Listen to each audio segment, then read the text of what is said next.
और आपको जो है दौरा दौरा करके पटना में पीटेंगे। और क्या सम्राट चौधरी जो हैं वो आपको बचाएंगे। वो मुझे कॉल करके कहता है कि आप जो है औरंगज़ेब के और बाबर के बारे में आपको जो है नहीं बोलना है, आप उस विषय पर क्यों बोल रहे हो, अन्यथा आपको बुरे अंजाम भुगतने पड़ेंगे। तो हमने जो है कोतवाली थाना में जो है इसकी शिकायत दर्ज करा दी है। मैं नहीं मानता कि जो है कोई हम दुश्मन होते हैं किसी प्रतिद्वंदी के ख़िलाफ़, बल्कि हमारी राजनीतिक लड़ाई होती है, वैचारिक लड़ाई होती है। हर जगह मुसलमान आपस में ही जो है लड़ रहे हैं, कट रहे हैं, मर रहे हैं, लेकिन भारत एकमात्र ऐसा देश है जहाँ सभी फ़िरक़ों के मुसलमान शांति से और सुरक्षित रहते हैं। नहीं, मुझे किसी प्रकार का कोई डर नहीं है और हम लोग डरने वाले लोग नहीं हैं। लेकिन जो हमारी परंपरा है, हमारी जो सभ्यता है, हमारी जो संस्कृति और हमारे जो पूर्वज हैं, उसको हम नहीं बदल सकते हैं। पूजा पद्धति बदलने से आप अपने पूर्वज को नहीं बदल सकते। नमस्कार, आप देख रहे हैं देशवा न्यूज। मैं हूं प्राची सिंह। भाजपा के मीडिया प्रभारी दानिश इकबाल पिछले दिनों एक चैनल में डिबेट करते हैं, इंटरव्यू देते हैं। राम मंदिर का अयोध्या का उद्घाटन होना, ऐसे में वो डिबेट करते हैं और ऐसे में ही उन्हें दूसरे दिन उनके पास कॉल आता है, धमकी मिलती है कि आपको जान से मार देंगे और पटना की सड़कों पे दौरा दौरा के मारेंगे। तो इसी क्रम में हम बात करते हैं दानिश इकबाल जी से। क्या कहिएगा सर? देखिए, एक चैनल पे इंटरव्यू था राम मंदिर के विषय पे। उसके बाद जो है एक अननोन नंबर से कॉल आता है मेरे पास और कॉल करने वाला व्यक्ति मुझे धमकी देता है। और निश्चित तौर पर वो जो मेरा इंटरव्यू था उसको देखने के बाद ही उसने मुझे कॉल किया, क्योंकि उसकी वो बातें कर रहा था जो विषय मैंने इंटरव्यू में रखा था। वो मुझे कॉल करके कहता है कि आप जो है औरंगज़ेब के और बाबर के बारे में आपको जो है नहीं बोलना है, आप उस विषय पर क्यों बोल रहे हो, अन्यथा आपको बुरे अंजाम भुगतने पड़ेंगे और आपको जो है दौरा दौरा करके पटना में पीटेंगे। और क्या सम्राट चौधरी जो हैं वो आपको बचाएंगे, क्या आप उनके बल पे ये सब बातें कर रहे हो। तो इस तरह की भाषा का प्रयोग किया और इस तरह की धमकी देने का काम किया। तो हमने जो है कोतवाली थाना में जो है इसकी शिकायत दर्ज करा दी है। और देखिए, इस तरह के लोग जो हैं उस प्रवृत्ति के लोग हैं, जो टू नेशन थ्योरी के लोग थे, जो जिन्ना की विचारधारा के लोग थे, जो हिंदू मुसलमान को अलग अलग देखना चाहते हैं, जो देश के अंदर सांप्रदायिकता फैलाना चाहते हैं, जो देश के माहौल को ख़राब करना चाहते हैं। देखिए, जहाँ तक राम मंदिर के निर्माण का सवाल था, सभी मुसलमान ये चाहते थे कि कोर्ट का जो निर्णय होगा उसको हम सहृदय स्वीकार करेंगे।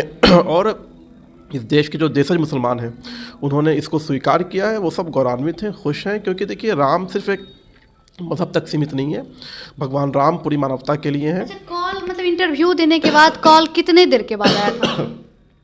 और मुझे लगता है कि मेरा इंटरव्यू जो था वो 8 बजे के आसपास था और 10 बजे मुझे कॉल आया था। 10 बजे उसी दिन रात में? उसी दिन रात में 10 बजे के आसपास। क्या लगता है, अपने ही कोई हैं या फिर? देखिए, जांच का विषय है, पुलिस जो है अपनी जांच पड़ताल में लगी हुई है, जो भी होगा सामने आ जाएगा। तो आपको ये लगता है कि पहले से ये लग रहा होगा कि कहीं ना कहीं मेरे दुश्मन हम यहाँ पे हैं, दुश्मन होंगे कोई ना कोई? देखिए, राजनीतिक में जो है वो वैचारिक मतभेद होता है और विचार की लड़ाई होती है। मैं नहीं मानता कि जो है कोई हम दुश्मन होते हैं किसी प्रतिद्वंदी के ख़िलाफ़, बल्कि हमारी राजनीतिक लड़ाई होती है, वैचारिक लड़ाई होती है। लेकिन कुछ लोग इस प्रवृत्ति के हैं, जो गुंडे प्रवृत्ति के हैं, जो अहिंसा में विश्वास रखते हैं, जिनका नेचर ही इस तरह का है कि वो जो है शालीनता, लोकतंत्र में उनका विश्वास नहीं है। लोकतंत्र के अंदर अभिव्यक्ति प्रकट करने का सभी को अधिकार है। और मैं जो बात रखा, जो विचार के साथ रखा, उसमें कहीं भी किसी तरह का कोई अपशब्द नहीं था, गलत नहीं था। आप मामला दर्ज करवाए, ठीक है, कल आपने मामला सुबह में दर्ज करवाया थाना में जाके, उसके बाद भी आपको कोई कॉल आया? नहीं, उसके बाद से मुझे कोई कॉल नहीं आया है और किसी प्रकार के कोई भी विषय इस तरह का भी नहीं है। क्या लग रहा है, दुश्मन सतर्क हो गए? नहीं, देखिए, ये दुश्मन मैं क्या ही कहूँ इनको। ये लोग जो हैं बुज़दिल लोग हैं। ये लोग जो हैं वैचारिक लड़ाई लड़ नहीं सकते हैं। ये लोग जो हैं भारत की प्राचीन सभ्यता, संस्कृति और हमारी जो सिविलाइजेशन है उसको समझते नहीं हैं। उन्हें ये समझना पड़ेगा कि हम मुसलमानों ने अपनी पूजा पद्धति ज़रूर बदली है, लेकिन जो हमारी परंपरा है, हमारी जो सभ्यता है, हमारी जो संस्कृति और हमारे जो पूर्वज हैं, उसको हम नहीं बदल सकते हैं।